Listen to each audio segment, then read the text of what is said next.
Which controller has the longest battery life, the Xbox or the PS5? This morning I started my journey by going to the store and buying a pack of AA Duracell batteries because Xbox fans say those are the best ones to use for a standard controller.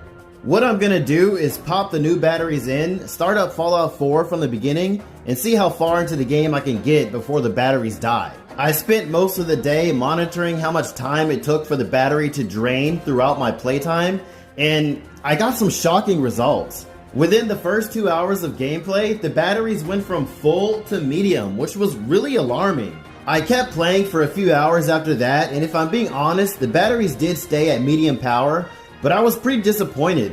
The Xbox controller consumes energy like a motherfucker, and these were brand new Duracell batteries that everyone said was the best to get, and they were almost at half strength already. I mean, these batteries went from full power to 50% within 1 day. That's pretty bad, right? Now let's take a look at the PS5 controller. After making sure my PS5 controller was at full battery, I started my test. What I did was spent the entire day playing Helldivers 2 and monitoring how long it took the battery to go from high to medium to low. What I found is that after only 2 hours of gameplay, the battery went from high to medium, which was really shocking to see. Then, after only 2 more hours of gameplay, it went from medium to low. Once the battery hit low, it only took about an hour for it to completely die.